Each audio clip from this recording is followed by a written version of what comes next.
Panoorin po natin yung part 2. Kaya po nagtataka ako kung bakit sinasabi ni Pangulo na hindi niya makilala ang budget, samantalang lahat na binawas at dinagdag sa mga ahensya ng gobyerno ay humihingi ng approval sa kanya si Sec. Mina Pangandaman. Bago namin ginawa o tinapos ni Senator Chis Escudero during the BICAM. Sinabi pa ni Sec. Mina, everything is cleared with the President. Basta importante, pasok ang pondo na request ng Pangulo. The following day, sinabi ni Sec. Mina, approve na si Presidente BBM sa lahat na binawasan na ahensya. Masaya na ang Pangulo dahil naipasok ang gusto niyang 100 billion insertion. Wala pong perang napunta sa akin. Lahat po ng insertion napunta sa ating Pangulo at Speaker Martin Romualdez. Ako lang at ang aking mga tao, sila Paul Estrada, Mark Tiksay, at ang aking mga security ang nag-deliver papunta sa bahay nila Pangulong Bongbong Marcos at Speaker Martin Romualdez sa North Forbes Park, South Forbes Park hanggang sa Malacanang. Yung mga deliveries po ay merong record ang aking mga tao. Totoo po yung sinasabi ni Orly Gutesa na nag-deliver siya sa Forbes Park. Totoo din po ang sinasabi ni Orly Gutesa na nag-deliver siya sa Malacanang nung siya ay nasa Senado. Para mapatunayan ang mga litrato na deliveries ay ilalabas ko po together with this video.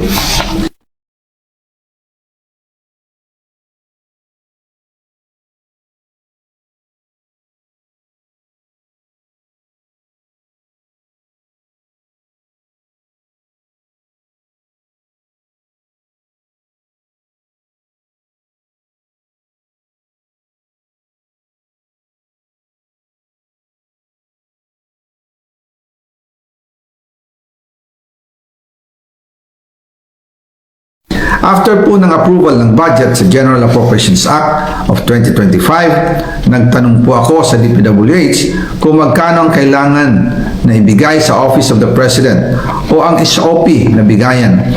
Ang sinagot sa akin ay 25%. Ang ibig sabihin nito, 25% ng 100 billion ang SOP na kailangan ibigay kay BBM mismo.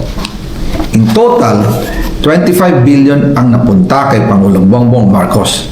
Kaya ngayon ay hinahamon ko si Ombudsman Remulla kung seryoso talaga siya sa mga sinasabi niya sa kanyang press release na idadamay niya pati si Martin Romualdez kung magbibigay ako ng ebidensya. Patunayan niya ngayon ang pronouncement niya. Imbestigahan niya ang Fraternity Brad at ang kanyang kaibigan na si Speaker Martin Romualdez kung talagang tutupad siya sa tungkulin niya. Imbestigahan din niya si President Bongbong Marcos. Sabi nga ni BBM ng SONA, let's do it right at mahiya naman kayo, hindi po ba? Nananawagan din po ako sa Senado na imbestigahan ang 100 billion insertion ni Presidente. Alam ko po na hindi gagawin ni Ombudsman Remulla ang hamon ko. Pero magaling ang Senado sa investigasyon at ako ay naniniwala na dahil sa kanila, lalabas ang katotohanan. Abangan ang part 3. O ngayon po yung part 2 ng expose ng dating Congressman Saldi Co. Ayan, sabi ko nung nakaraan kung hindi siya lulutang itong si Saldi Co, dapat kasi ito ay lumutang siya, no? Magpa-imbestiga siya mismo personally sa Senado sa Blue Ribbon Committee, ICI, no? Para manumpa siya na yung kanyang mga sinasabi ay pawang katotohanan para legal. Kasi kung ganyan lang, video, nagtatago siya tapos gumagawa lang siya ng video, sa ngayon, may hirap pong paniwalaan kasi yung sabi-sabi pa lang.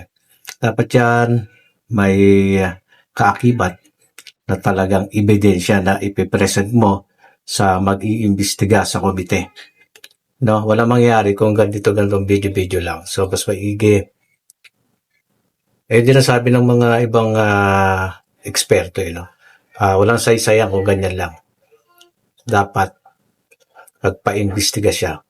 Lumutang na siya, kung nasan siya. Kasi alam niyo, kung nagtatago ka lang, lalabas na parang gawa-gawa lang itong mga sinasabi mo. Kasi guilty ka, nagtatago ka.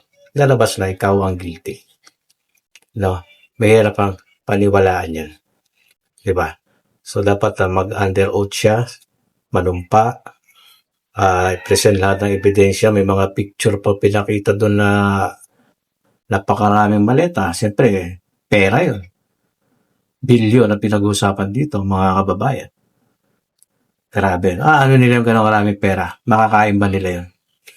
No? So, napaka-evil. No? Talagang kasamaan niyang ganyan. Imbis na yung pera ng madaming pera na yan ay ginagamit sa o yun nga, sa project, kung nagamit ng tama yung mga napagkarami-rami pera na baka wala na pong baha. Kung meron man, konti-konti na lang pag may mga bara-bara sa kalsada. Di ba? Napakaraming pwede paggamitan ng pera na yan. Galing po yan sa mga ibinayad na tax ng mga taxpayer. Di ba? So, part 2 yun. Abangan po natin yung part 3. Mga kababayan, mag-obserba kayo. Obserbahan ninyo. Mag-analyze kayo kung ano talaga. So, ganito na lang.